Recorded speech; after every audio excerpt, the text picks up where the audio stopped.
Welcome to Tulsa Talks Business. Today we are here with Harley Liechty. That's correct. Liechty. Yes. I wanted to say it right. Good yeah. job. She got it right. Yeah. Awesome. So I don't even know how I know you. Are we Facebook friends? Yeah, I've seen you guys on social medias. Yeah. I've been at my business for like 2 years. Okay. And so, you pay attention to different companies in the area, especially because, we've been doing a lot of local networking. Mm-hmm. And then y'all got on my radar. And so I've just been following different posts and stuff. Yeah. And then you asked about guests. Yeah. I was like, yeah, sure. I'll throw my hat in the ring. So, Awesome. Sweet. Yeah. I was like, it's funny because it's the same. Like that's how quality originally was built, was through social media. And I mean, still to this day, we have a lot of customers and network that comes from social media. That's through great. Locally. So there are a lot of people that I'm Facebook friends with that I often am where like, you haven't actually met them. yes, Yeah. that for sure. That's what's happening. Yes. Tonight, by the way. We're meeting for the first time. We are meeting for the first time. But also then I have to be like, but do I know you or have I met you before sometimes? Yeah. So awesome. It happens to me all the time. Yeah, he'll be, especially because he's not as big on social media, but I post him. Yeah. So he'll be like, "Hey, Oscar," and he's like, "Hey, what's up, buddy?" People all over town do that, and I'm just like, "Oh, hi, how are you?" Good job at that thing last week. He's like, no clue who that was. So, awesome. So you tell us who you are. Well, my name's Harley Liechty. Yep. Who am I? I guess born and raised a Texan in Dallas area. Lived up here since graduating from college at Oral Roberts in 2017. And I don't know, grew up born again Christian family and got a wife and a toddler, 2.5-year-old, and we're about to have another one end of January. So awesome. There'll be 2 boys. Nice. Awesome. That's exciting. That's the baby life is fun. We have grandkids right now. And so really, yeah, you don't look it. So, well, thanks. We appreciate that. We have grandkids and that's a whole new ball game. So back into the trenches of the newborn life with my daughter-in-laws, but and trying to help them. So I feel anytime someone starts talking about a newborn again, I'm like, have fun. That's a good time. For our son, Levi, he's a very good kid. Good. Very nice kid. Good. So. Well, if your second one's going to throw you for a loop. So this is what everyone tells me. Yeah. But I'm going to just optimistically believe they're all going to be great. They're all going to be perfect. That'll be good. The second one just gives you a run for the money, I think. So, okay. So you are the CEO of Get Better Bookkeeping. Mm-hmm. And then you have a book. I did write a book back then. Okay. Yes. Well, let's start with the book. What's that? The book is called Pathetically Apathetic. It's still on Amazon. I say still because it feels like very much of the past. Okay. But in 2020, I believe, I was working as a business coach at the time at a place here locally. And so along the way, I had thought about, well, what other kind of career interests do I have? And I had the idea of being a ghostwriter. Because a lot of books, whether we realize it or not, that are written are not actually written by the author that's on the book. Right. It's some ghostwriter person. Right. So I thought, okay, wow, that would be cool to be able to, it's kind of like if you're secretly involved in some super popular thing, but nobody knows that you're there, and then you walk in, you're like, oh yeah, I was part of this. Yeah. Yeah. So that feeling with books where it's like you write the book Shaquille O'Neal's memoir. But you're like, no, yeah, I really helped him with that. Right. It's fun. And I thought it'd be a very interesting thing. And also for several years, I guess had proven that I can just crank out writing for hours and hours and not have an issue with it. Right. And one of my mentors was like, you don't realize how few people that you relate with that, Yeah. And so with that book in particular, I wanted to be a ghostwriter. So my mentor was like, hey, if you want to do that, you should probably write a book to prove you can do that, Yeah. There you go. So I was like, okay, well, I guess I got to write a book.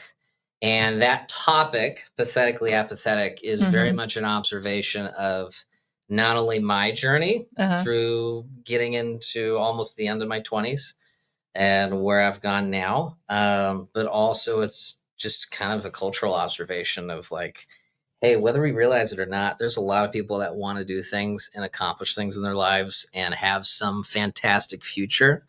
But even when they try, it's almost like it's this apathy that's so deeply ingrained in our culture that even our efforts look pathetic in the grand scheme. That we just can't get it out. You know? Right. And so that's the book dives into a lot of that. I take case studies and research and stuff and then try and end it with some applicable steps. So, yeah. Interesting. I'm going to have to grab it. So I have some in the car if you want. Oh, for sure. We'll have to get it. So we, people tell me it was good. Tell me. You're like, I haven't read it fully. No, I've been told. Yeah, I've been told. It's funny because it's immediately when I read the title before you got here, I was like, I knew what I heard, but then I was like, wait, let me go double check what I know what apathetic means. Like apathy means. Like I knew, but I was like, wait, I want to double check. Like, so you're talking about breaking barriers. What are you really talking about? Like, what's the advice, I guess, or the central theme of the book? Yeah. So the central theme is that we live in a society and a culture that wants to do great things with their lives. And, you know, a lot of people have a book on their hearts that they want to write, or they have careers in businesses. You talk to all these folks all the time in the, contracting world. And not only that, but even on a personal scale, they want to be closer to the parents, want to be closer to their kids, or they want to get fit or eat healthier or whatever. But why do we see time and time again that no matter what we say or think or really believe and just like with affirmation keep talking about, but it never happens? And I had evidence that this was my life. Right. I grew up very well off in Dallas. My dad built a law firm in downtown Dallas that he had for like 40 years, I think. And so I was at the tail end of that career to where he's made this a legitimate, consistent business and he's done well. So I grew up very nicely. But while that I don't, that's certainly a blessing, to be able to have that upbringing, there's a secret con with that, and that you can easily become a very selfish, narcissistic, spoiled person that doesn't have a work ethic. Yeah, I can see that. And that was totally my life. I went through school and did as much as I needed to do, but never like trying real hard on my efforts. And I would even criticize people for being tryhards in school. Like people that are freaking out about getting a 96 and they want to get to that 100. I'm like, can you just calm down? Seriously. And then beyond that with jobs, I mean, I even think in college, I would have a job for 6 months. And then I'd be like, okay, well, I don't really need money and this job isn't really that great. So I just leave. And I just go to the next one. And so it's just very haphazard. There's not really a clear desire or vision or an intention with my time. Even if I go to a school like Oral Roberts, where they say make no little plans. And I was very much a believer as a Christian that you have this one life, you live it to the greatest of your ability. So I have all this preaching and this lip service to myself. But I find myself after college being in Tulsa in a solo apartment, working a job that's a terrible fit with me, myself, and I. And I feel like a speck just taking up space in the world. And I'm like, where the hell am I going? Right. Yeah. And how did I get here? It's like, what is happening? And so fortunately, because as I don't know if y'all are believers, but through God's timing and direction, he opens up doors that you couldn't have imagined or found a way to be able to provide for yourself. Sure. And he opened up this door to this startup coaching business. There's a guy in town that sold a business for $40 million back in the day. And after a decade or so, it's Tim Redmond Growth Consulting. You can look them up. They're great, by the way. But after decades, he wants to start a consulting business. So it was him and his son, and I was the first non-relative to work at the company. And we got to see that place grow over 5 years to having, over 100 different coaching clients at a time. And through that time, it was also this exposure. One of the concepts I talk about is your environment is so vital to how you make this change. To where some people just need to be pulled out desperately from their environment to just something else. Yeah. And so for me, this was an environment where I was in a world where people were very engaged and happy to work their butts off. And they weren't like complaining or whining about working hard. And they're working 12-hour days, but they're happy doing it. And everybody's bragging about this client had a win here, this one had a win here, and celebrating, and people putting off noise buzzers when good things are happening. And I'm just like, whoa, what is happening here? This is a shell shock. I've never been in a work environment like this. Yeah. But what I definitely realized early on, and thankfully I committed to it, is that, you know what, if I just stick it out, even though I was doing hundreds of cold calls a day to get started because we didn't have money for ad budgets to try and get clients, you're just cold calling. Okay, if I just stay in here, I will become a better man as a result of this. Yeah. Because this is an environment that is an environment of excellence. And that's what I was thinking the whole time you're talking about this, is literally, you being in the right environment inspired you as well. Even though you were there to be a business coach or help people. Totally. It probably gave you a different confidence and a different desire to move forward than what you'd had before. Probably. Absolutely. Yeah. It's, with the business side, but it was totally a personal transformation. Yeah. I went from, I don't know, I could start listing a lot of these things. One of them's the book, put that together, sell a couple hundred copies. And as a result, I actually do get a couple ghostwriting clients on the side for my last couple of years of that coaching business. Sweet. Wow. So I was like, hey, that's fulfilled from this work, or having the discipline now with this environment as an inspiration to take 4 years of piano lessons and get pretty decent at jazz piano. Oh, wow. Which unfortunately I've been a hiatus with business and kids. Yeah. But the dream has not died. Yeah. On getting to the spot where I can just sit at a piano and murder for an hour. Yeah. At any time. That's awesome. That's cool. So, well, cool. So then, so the book dives into all those different topics. I'm going to need a copy for sure. Yeah. And I immediately think that I want my kids to read it. Oh, I got to read it first, but I want to see. I want my kids. Make sure it's yeah. Well, I mean, yeah. they're adults, so they can read without me pre-reading. But like my older kids, for sure, I can see some benefit that could come from that for them. Cool. Just based on how you're saying it. But okay, so then now you are bookkeeping. Mm-hmm. So how did that transition from coaching, bookkeeping? What is your degree? It's in marketing. Okay. Yeah. So there's all kinds of things happening. I know. Here. Yeah. Quite an enigma, huh? Yeah. But all right. So in business coaching, did it for 5 years. And you get the opportunity to talk to hundreds of different small businesses. And actually with Redmond Growth, a lot of them were contractors. They ended up niching in that area. But from through the 5 years, there's all sorts of growth issues you dealt with too. But out of all of those issues, I kept, in my opinion, finding that there was a very consistent issue that all these people had. And it was that no one knew their numbers. Wow. I say wow never, sarcastically. That could never be a problem. It took us a long time to learn our numbers. It took us a long time to learn ours. But, we were talking a little bit before that I have a different podcast, Power Women of the Trades, and we talk to a lot of trades women, and this topic comes up a lot, especially in the contracting world. Yeah. And the trades, because like in for example, with us, Oscar went to school for heat and air.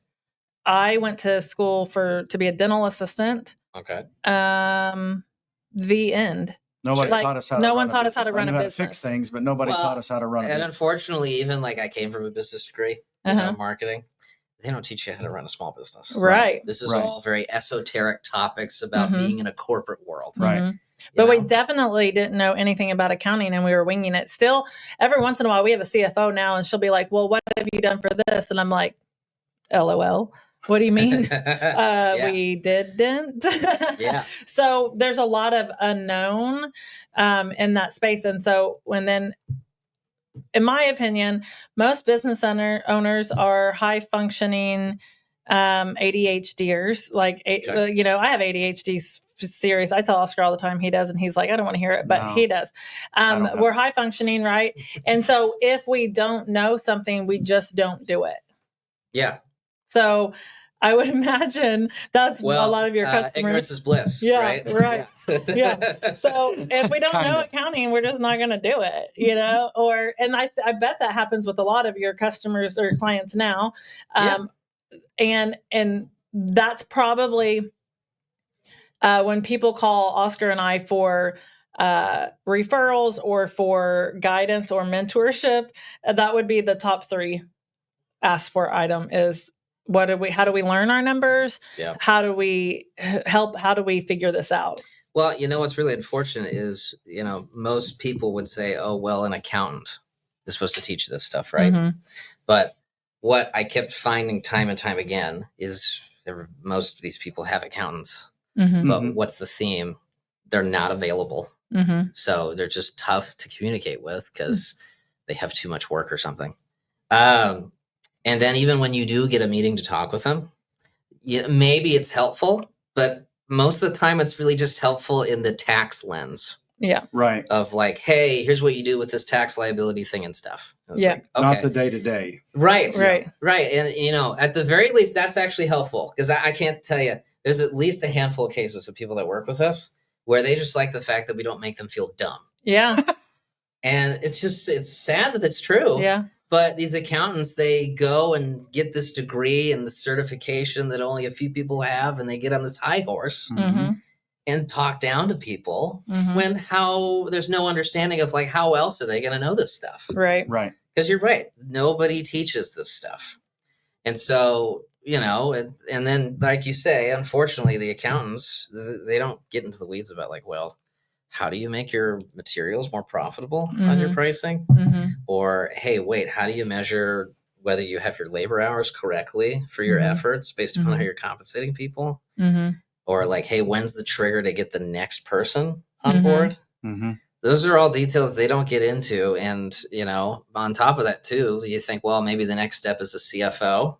Mm-hmm. So, but a small business, even a business that's making $3, $4, $5 million a year, it doesn't have the funds to pay a CFO that's 6 figures right. or more, you know? Right. So where are they going to? And unfortunately, when I was coaching, even when they would have bookkeepers, it's just the bookkeepers as well. They wouldn't be super accurate with the details. So like they would put in numbers and we would scratch our heads wondering, wait, why is there so much in office expenses? Or what's this ask my accountant category? Or like, hey, it says I have a net profit, but where is that money in my bank account? Amen. Yeah, right? No, I preach to probably a lot of the choir here. And then beyond that too, they're just not timely. Right. Because, you know, it could be middle of December, like we're talking today. And I'd ask, hey, how is it going? Hey, do you have a report about November so far at least? And they say, oh, well, I think my bookkeeper, they're still asking about September. Oh, snap. Yeah. So, and I think one thing is like a lot of people miss or confuse like bookkeeping with accounting. Like your external accountant or your tax accountant isn't the same as your bookkeeper. Or if it is maybe you think it is like your external accountant or your tax accountant. Sometimes they're separate, right? Is having someone else in the office do that. They're not actually doing your day-to-day bookkeeping. Right. And so that was something that I was like really naive to in the beginning because I just thought I hired you to do all these things. And then it wasn't. And I mean, like our chart of accounts has changed like 12 times. And then that's annoying because depending on who you hire, they have a different preference. And so now like I said, we have a CFO now, so she's not changing anything. But previous, if we hired someone else, I'd be like, touch the chart of accounts and you're going to like be done. Yeah, like quit touching the chart of accounts. Or there's just so many different things that people, based off of who you hire, where they learned, what part of town or the country they're from, they do things differently. And then, so what we found helpful is finding someone that, they specifically only work with trades or they specifically only work with contractors and have some type of of insight of what the day-to-day looks like, the materials, because you would think, oh, well, materials across the board. No, if you're doing accounting for an HVAC company and a funeral home, they're not the same, you know? And at the end of the day, yes, there's their cost of goods on everything. Yeah. But what's that look like? And that was something we had to learn a hard lesson through the years. Well, how is it actually applicable to utilize for the business owners to make decisions? So, you know, for instance, everyone will say, cost of goods, materials. And you could just have a lump sum category for all materials. But what if you said for your company specifically, heating, plumbing, electrical, what if you wanted to have your income split up between those categories and then have the materials split in the same fashion? So you, at least in a ballpark view, can be able to see, hey, here's my margin on my materials with this service. Which department's actually making money or not, or whatever. Exactly. And the most of the time, only thing we've been able to see with bookkeepers is that it's just we're just going to throw it in here because we're too busy or something, or we can't get the information from the client or whatever. But it's not helpful. And in my mind, you could have the best tracking in the world, but if you're not using it to make a difference with your business, it's good tracking for nothing. Yeah, I would agree. And I mean, we're divided by class and things now, but everything you're saying just cracks me up. Of like when like previous coaches that we would have would be like, well, what is your, material on plumbing, or what is, and we're like, it's all material, and I definitely, one thing we used to say, or we still say to this day, is we grew so fast. We grew faster than our brains did. So we had to backtrack on some things of like, oh, we don't know. We weren't sure. Especially when you talk about the 20 to 65 employees in 4 years. Yeah. That's quite a jump. It's a big jump. And so there's a lot of things that come with that, not just in the, hiring the people, you think when you go from 20 employees to 65, that it's just employee management, but it's training them how to handle your materials. Are your cost of materials going up because they don't handle your materials correctly? And there's just so many variables there that we definitely, that I fully believe that growing pains is a real thing. How do you ensure that every time you price out your work, you're really getting the same margins that you want to with every bid you put out there? And then after the fact, how do you make sure you just don't suddenly go crazy with hours? Budget versus actual comparisons, job costing, this is all stuff that is so not available with small businesses. And when I say the small businesses, not the SBA definition of a small business, that just pisses me off. But we're talking $500,000 to a $5 million company. Absolutely. That's what that is a real small business. Because the SBA says up to 500 employees. 500 employees. And you're like, this is not a small business anymore. Not a small business. No. Yeah. But what's so funny about that stat too is if you look it up, there's only, I think, something 10 or maybe 9% of businesses get past $1 million a year that are small businesses. I believe that. Yeah. So with us, Get Better Bookkeeping, we try and figure out this problem. Where first of all, it's an insistence on accurate and timely numbers, where we have a policy that the bookkeepers are supposed to every week touch every one of their clients' accounts at least once a week. So they'll go into their QuickBooks Online, see the incoming expenses, and categorize them to the best of their judgment. There's obviously going to be things every week or so they're not going to know. Like, for instance, you shop at Amazon, guaranteed you're going to get a question because you can get anything from Amazon. Right. So, they'll share just a simple Google sheet that's pretty straightforward for most people to follow. And as long as they give them the feedback, then we achieve this mission where it's December 20th. And because of the weekly routine, the weekly cadence of things, that's what you're going to learn from Traction, by the way, that we're able to say, hey, you know what? Here's November's details, and here's actually how December's going so far. And then from there, we require financial review meetings. This is not an add-on service we do with people. It's, again, this insistence of like, if you can't use these numbers to improve the profitability or cash flow management, then what's the point? Why are we doing this? You might as well pay dirt cheap prices to just keep it up throughout the year. So most people are once a month where I just say, hey, just show up, Zoom, in person. We run the show. We're pulling up your P&L, balance sheet, cash flow tracking, ask you a bunch of questions about how it's going in the field. What are your goals? Does this how do the financials compare to where you want to be? Mm-hmm. And then we leave each of these meetings with clear action steps Mm-hmm. about how to do these things. And that in itself, a lot of folks, when they get started with us, are just thankful for the fact that they like, oh, wow, this is actually in front of us. Mm-hmm. I have the facts right now in front of me for maybe the first time ever in their business.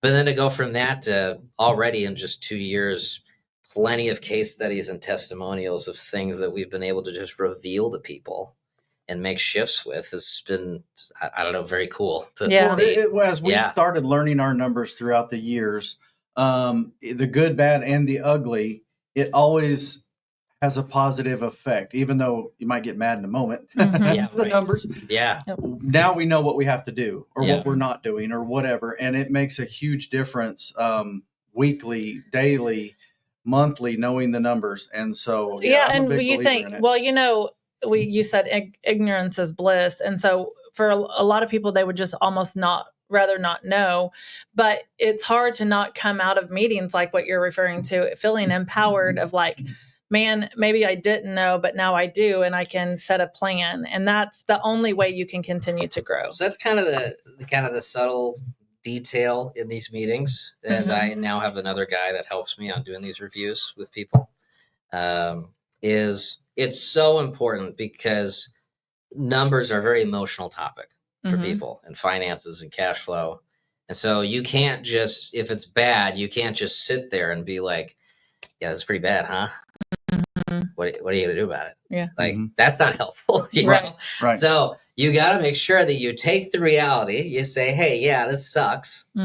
But always have the attitude when we work with people that your reality does not determine your future. Yep. Right. So even if it's bad, how can you get funding to give yourself breathing room to be able to do these kind of things? Or, hey, maybe you think about investors, or, hey, maybe you need to like aggressively cut your staff and really backtrack to a spot where you can consistently be profitable. I mean, these are all sucky decisions. Yeah.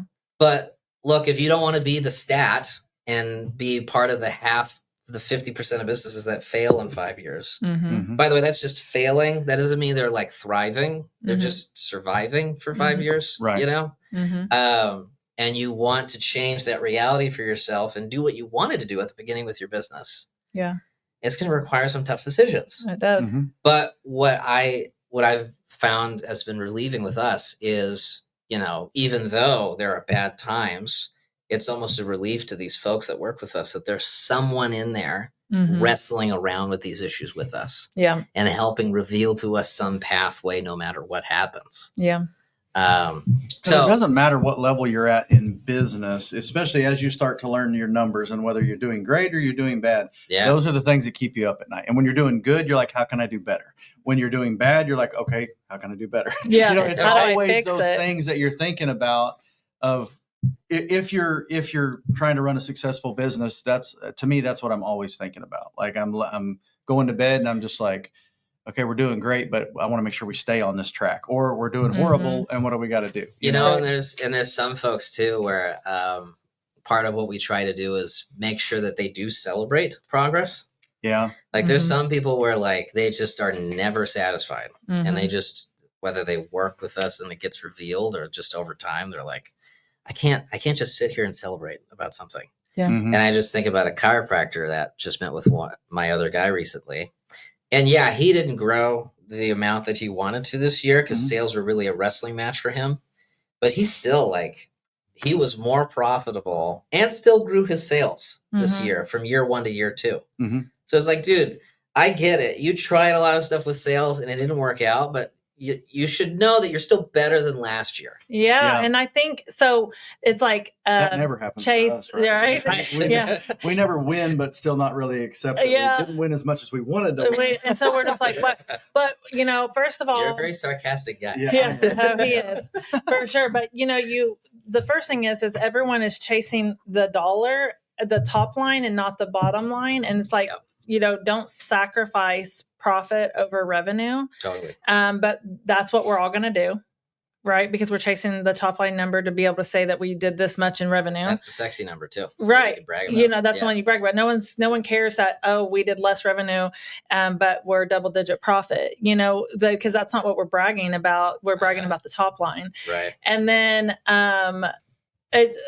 there's just so many pieces here that are like so relatable, but one of our core values at Quality is celebrate the win. Okay. And so that's something that we always are reminding ourselves of, like, we have to celebrate a win.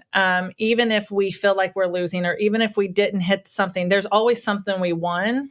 But because I believe that, our team specifically is our leadership team is high. We're all high achievers. Yeah. And so we're really guilty of setting a goal, hitting or surpassing the goal, but never celebrating that we hit it, because we have already changed it or increased it or not gone back to give ourselves the credit for that. And then, but because we haven't hit that one yet, that's our failure. And it's like, no, dude, we already hit and exceeded that budget or that goal or that whatever, but we don't give ourselves credit for it. So you have to celebrate a win. Totally. So you have to. Yeah. It's crazy. There's so many things that are so relatable. So at the bookkeeping business, Get Better Bookkeeping. Mm-hmm. Are you, do you serve basically everybody, or do you feel like you've fallen into a niche of specific clients? Like, what's your ideal client, customer, or size even? Sure. Well, you talk about revenue range. You actually hit it on the nail. The $500,000 to $5 million. Mm-hmm. That is an ideal range where to them it's like, okay, even the $250,000 a year, where they can say, hey, this is not my wheelhouse. I want to try and do something else or really figure out details. Let me bring these guys on. And we have rates that, accommodate the smaller folks like that, that are just trying to get a team under them and stuff like that. But then when you get to the 5 million range or even higher, it's almost a little difficult for companies to convince themselves, well, there's a lot going on. We might as well just get someone in-house, because there's so much activity happening. So that is that ideal revenue range. As far as clients, we have not committed to niching. We might in the future, but we haven't figured out, I guess, enough clients that we're like, yeah, we don't really want to do that again.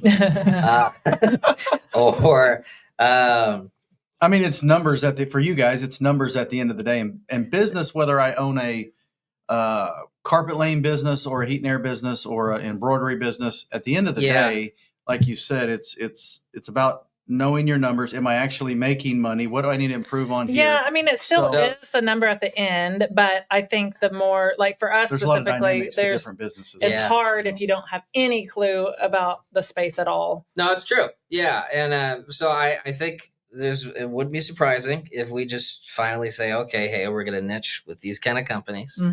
But I don't know that I've gotten to that spot yet with our business just being 2 years into it. Yeah. So. For sure. So,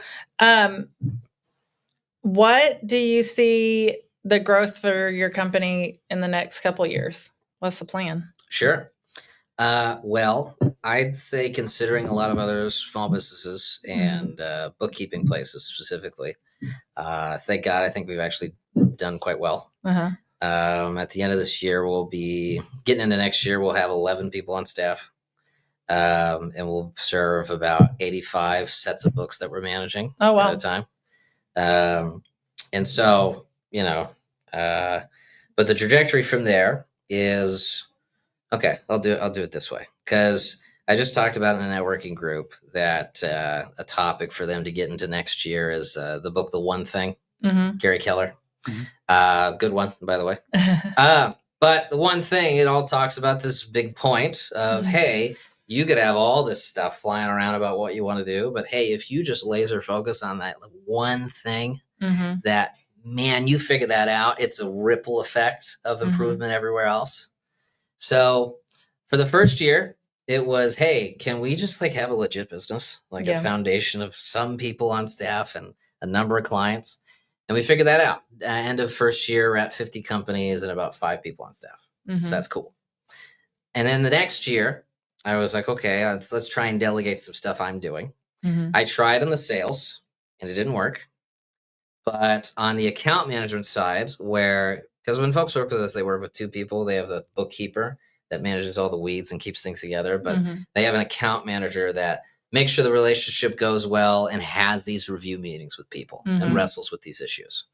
And so I was able to delegate that to someone. So okay, cool. I figured that out. Now for this next year, it's figuring out, how do I consistently every month, no matter what, always have several new companies a month joining us? Yeah. And so what that means is, for the first time, we're going to dig into digital marketing advertising that we'll do on a regular basis. I hired an office manager that's going to be helpful in actually utilizing a CRM, which I've wrestled with for a year to figure out. And now I finally have someone in the position to actually manage that for getting referrals or better client communication. And then she can also be helpful in, there's some organic Facebook marketing moves that you can do that we've been taking some guidance from for specifically bookkeepers and accountants. So that's a way. So it's basically building I was taught you build the marketing legs for the marketing stool that your business sits upon. I'm looking at Kaylee's our marketing director at Quality, and we just had a marketing planning workshop with our quality leadership, and we went over the marketing stool. There you go. Good. Nice. So I'm trying to solidify those legs so that every month we're always getting new people. Because if we figure that out, then it's off to the races. Yeah. Where, next year we figure that out, I'm looking to double our current client load. And then from there, we can look at auxiliary services, because I've thought, well, hey, if we can provide our namesake Get Better Bookkeeping, why couldn't we do this for other back office services? And so expanding into those territories, or I traveled to Oklahoma City this past week because we really found local networking has been a great thing for us. Sure. Are they peeking at the gifts? Yeah, we're outside our office right now. We have is there like a peanut gallery? No, they're all Christmas presents. But they're also like winking and high-fiving us in here. And so, yeah, right. But we've seen the local networking really work in Tulsa. Yeah. So it's like, okay, well, why couldn't this work in other cities as a way to get work? So, when we cross the 100 client mark, dear God, hopefully next year, then it gives me the excuse to start solidifying, getting people in Oklahoma City to repeat what we did. Yeah. You know? So sky's the limit. And I think, as far as how far it goes, I don't really know. I had figured out, this is a good thing for a lot of business owners to figure out, is what is your point of satisfaction? Because you could make this a hungry monster of a business where you just constantly the next thing. But do you really need to? You could just find a spot where you make a pretty good living for you and your family. And if you're still having fun, then sure, go for it. And your wife or your spouse gives you permission to go crazy. Sure. Okay. But you could also just say, hey, you know what? This is good. And I'm just going to have fun with the more meaningful things in life, So I don't know. At that point, I'm going to figure out whether it's 250, 300 clients is kind of what I thought of the point of satisfaction. But I might get there and be like, yeah, let's go crazy. Thousands of companies we serve, several services, whatever. So yeah, I don't know. That's to be determined. Yeah. Cool. Well, that's really exciting. And we love to hear about everyone doing great business in Tulsa. Yeah. So before we wrap up, I got some rapid fire questions for you. Okay. And then we'll get into how people can contact you and learn more about you. So what is the best piece of advice you've ever received? For anything? For anything. Best piece of advice I ever received. What my mom used to preach to me constantly and I get annoyed at, but I really believe it now. Whatever your hand finds to do, do it well and do it unto the Lord. She would preach that to me constantly and I get really annoyed. Yeah. And I was like, no. Yeah. You know what? That matters. It does matter for sure. Name a book other than your own that has had a significant impact on your life. Well, Think and Grow Rich, Napoleon Hill. Yep. Well, good one. That's a good one. Aside from the Bible, Yeah. But yeah, plug. Jesus plug. Right. Okay. If you weren't an entrepreneur, what career path would you have pursued? Well, if I wasn't an entrepreneur, so I wasn't doing business for myself, I guess. Right. Well, I don't know. I guess I'd probably still be a business coach. I mean, that wasn't a bad gig. And I liked where I worked. But if I wasn't an entrepreneur, I don't know. Yeah, maybe the business coach. That's rough, right? Well, right now it's just like, it's especially right when I stepped off, and even in the early days, I'm like, I'm so glad I'm doing this. Yeah. Like this is almost like becoming an employee again is like, no way. Yeah. Well, and it's funny too, because like, and this is one thing I try to tell my kids all the time is when you were 18 and you graduated high school, I guess that's a good question, right? When you're 18-ish and you graduated high school about to go to college, did you think you'd be doing what you're doing now? No, absolutely not. I want to be big in music. See, and so singing, that's one thing that I'm telling my our kids as they're like, we've had some that have graduated and are finding life, right? We have some that are getting close to graduation. We have 6 kids. Yeah. And then we have a little one. Are they out of the house? No. Okay. We got 50-50. Okay. Yeah. All right. But I always tell them, like school pushes you to make decisions for your life quicker than you're ready to make them. And so like I went to school to be a dental assistant. Okay. And never in my life did I think I'd be doing this. Sure. Even if Oscar went to school to be a heat and air technician, and that's where he thought it would stop as a technician, And so there's so many things, I have a friend who's a business owner in Oklahoma City, and she was in oil and gas, and now she owns a plumbing company. There's so many things that happen in our 20s that propel us into our life. Totally. That we don't realize. And so, but in high school, we put pressure on these kids to make big life decisions that they're not really ready to make. Well, and I didn't, the things that I wanted to do back in the day I feel are so jaded because let's remember, like I talked at the beginning, I came from this being like this arrogant, selfish kind of person. Everything that I talked about being when I was growing up involved me being in front of people and cheers and like having fans. Yeah. Because I wanted the attention. Yeah. And so, but that's totally out of a terrible mindset, a selfish mindset. So, it's just, I don't know. Yeah. It's crazy how we grow. A lot of folks don't even know what the heck they want. No. Right. And so, Kaylee, she's, behind the camera here, I refer to her a lot in all of our episodes, but she is our director of marketing. She did go to school for a marketing degree. Did she ever think she'd be in marketing in the trades? And she's like, no. I asked her that one time when we were like racing through the airport. I think we were running, and I was like, did you ever think we'd be doing this and you would be doing this while being a director when I hired you to be a director for marketing in the trades? And she's like, no, and I'm like, what did you think you were going to do? And she definitely thought she was going to do marketing that like what I call pretty marketing, right? Like sports or boutique or fashion or whatever, not like maximizing leads for plumbing drains. And, like, let me tell you, this marketing, this is where the smart people do. Yeah. If they're really good at it. Yeah. Because all those people that are in like fashion and sports and stuff like that, they just create fun graphic designs. They don't really know anything. But that's the fun stuff. But marketing degree, so you probably definitely have some insight on that as well. You're also the minority, by the way. Yeah. You're actually working in your field. Yeah. That you studied it. Yep. That's true too, because so many people go for changes career 3 times in their lifetime or more. Yeah, about 3 times is definitely what I've always heard. So crazy, or they're maybe stay in the same career, but they're the line, right? The different areas. So she needs to turn into a Jamie and get a screen and you can search stuff actively. So what do you if someone wanted to get a hold of you for bookkeeping, how would they do that?